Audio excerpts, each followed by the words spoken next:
Hello, hi, it's Paul from SET English. Nice to see you. Hi there. It's a lovely sunny day in Manchester in the northwest of the UK. And what I'm here today to do is to say hello, obviously, and to do a sort of a short tips and tricks video where we can have a little chat about some language that could be used in an introduction. Okay, that's what I'd like to do today. So, what I'd like to do first of all is to just say hi if anybody is watching us live. If anyone is interested in saying hello, pop your name in. We usually get a few people. Put your name in, tell me where you're from, let me know how you're doing, and contribute, okay, if you want to. Okay, so here is the task that we're looking at. Okay, I'm going to show you here a situation that comes from, it's a medicine task, but this is something which can definitely benefit everybody. It's a medicine task. What I'd like you to do is to just spend a minute reading it. Okay, if I put a minute on the clock, just spend a minute reading that task, and then we'll go through it together. Okay, so you can either pause the video now, or you can wait for a minute with us. And what's important is for us to go through line by line and understand what's the situation. Okay, so the situation is that we've got a patient here with a burn. Okay, they've got pain, 6 out of 10. It's increased. There's disorientation. There's bleeding at the burn site. Okay. When we objectively examine it, his temperature is high. They've got a fever. The burn site is red and warm to touch. Antibiotics have been prescribed. And what do? We suspect infection, possibly sepsis. Okay. That's the situation here.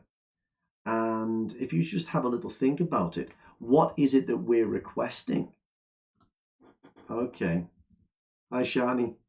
What we're requesting is urgent referral to a hospital burns unit. So we've got these things here. Okay, we've got increasing pain. We've got itchiness at the burn site. We've got disorientation. We've got bleeding at the burn site. We've got inflammation. We've got fever. Okay, so all of these things, they're indicative of this. Okay, so if we think about it, that means that there are a number of different things that we can do. And what I've got here is I'm going to ask you about or present to you a few different phrases that can get used. And by introducing different phrases, it's sort of showing a slightly different way of doing things. So let's go down and I'll show you what I've done so far in my introduction. Okay. I've said, I'm writing regarding Molly Smith, who was recently discharged from your burns unit. Okay. And my last line, she now requires urgent assessment and management. So I've got my purpose. I've introduced the patient. I'm looking for this here in the middle. I want a kind of a context. What's the general context? What's the situation? Okay, that's what I'm looking at. Now, I wonder if you've got a way of writing that. What I was thinking was I could go through a few different schools of thought on it and some different phrases. I'm not saying it's an exhaustive list of ways of doing it, but these are some ways that have come up recently in my medicine writing class. Okay, and we'll just look at some of them to see what we think. So we've got the purpose there, shiny. Yeah, that's good. Yeah, but let's have a look then. So here's my first one. Is it experiencing? So if we look at it, we could say, okay, she is experiencing. Now, what is she experiencing? Now, we can just put the symptoms here. Okay, she's experiencing increasing pain, inflammation, fever, and disorientation. Should we do that? Okay, that's one way of doing it. Yeah, okay. So just imagine I put that in there now. Let's put that there. What do you think is missing from this green? Look at the green box. What do you think is missing from the green box? Let me make it a bit bigger.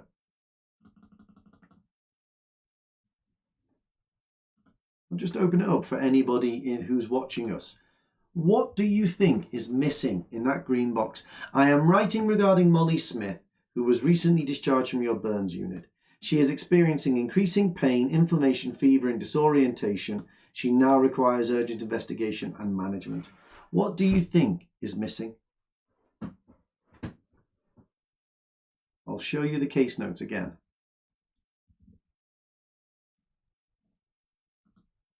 Well, we do have some connections there, Shani. This isn't a language task. It's not a language task. Siham, sorry, not Shani. Now, there's something else missing that I think is really important, that other phrases would not have this problem.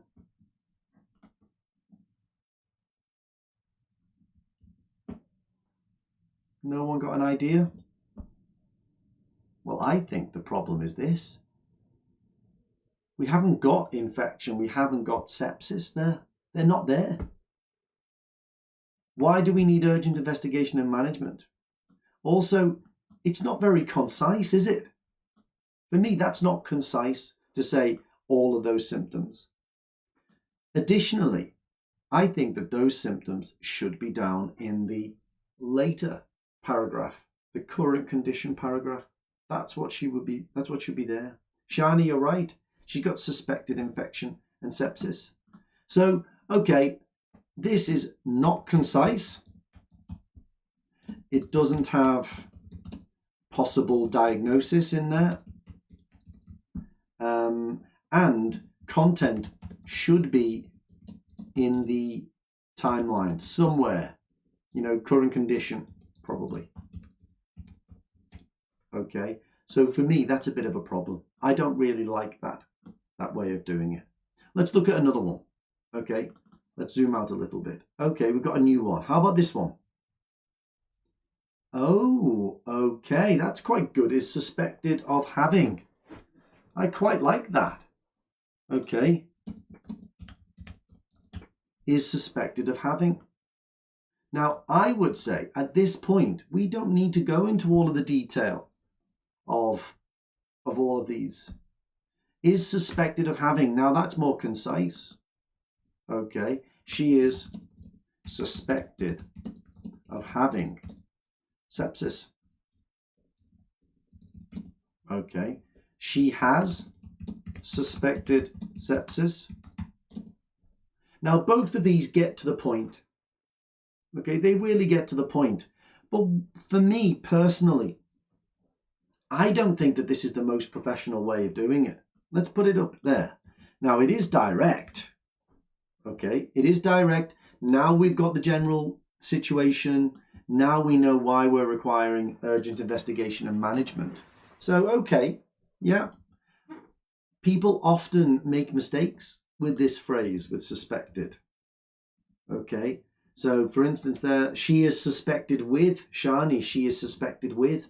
So for me, I feel like, again, I'm going to say it's okay, it's direct, but suspected can easily cause errors, language errors. And isn't the most professional way. Now, I wonder if anybody has got another way of doing it. What do you think is behind these boxes? Do we have any others here that you think it could be for this one? Have a look again. She's got all of these symptoms and we suspect infection, sepsis. What kind of phrase could go here? Classic OET phrases.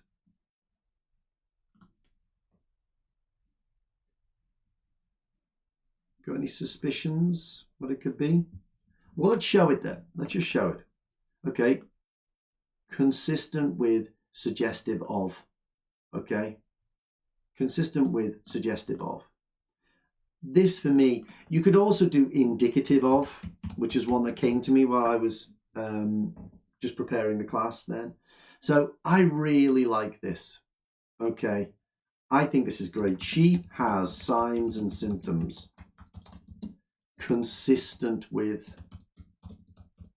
Okay. She has signs and symptoms suggestive of. Okay. Oops. Suggestive of, indicative of. Now, me personally, I think that the best one is consistent with.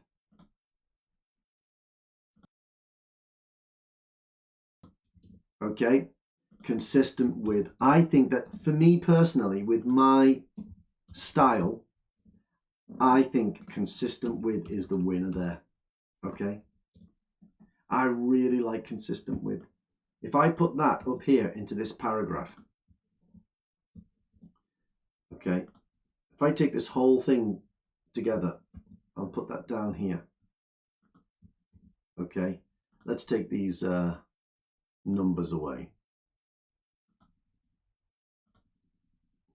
Okay, now I might put here and now requires to link it together. So maybe Shani or Siham, sorry, linkers. So I am writing regarding Molly Smith, who was recently discharged from your burns unit. She has signs and symptoms consistent with sepsis and now requires urgent investigation and management. That is so direct. It's quite simple. I think it's good. It's got a relative clause. That's nice. It's got a bit of addition as well. It's got great language. The purpose, the general context are all really, really clearly written. Okay. A little phrase like that can make a difference between sounding okay or having some language errors to sounding professional and direct. I don't think we needed all of those symptoms. Okay, that's for later on. I think suspect it can cause language errors, but I really do like these phrases. These phrases are excellent. They're very good. But my favorite is consistent with. Another phrase that sometimes comes up that people ask about is associated with. Now, if you say she has signs and symptoms associated with, okay, that's okay. But what you're saying is you're making a suggestion. Okay, if you say consistent with, then what you're saying is, look, I think that this is sepsis.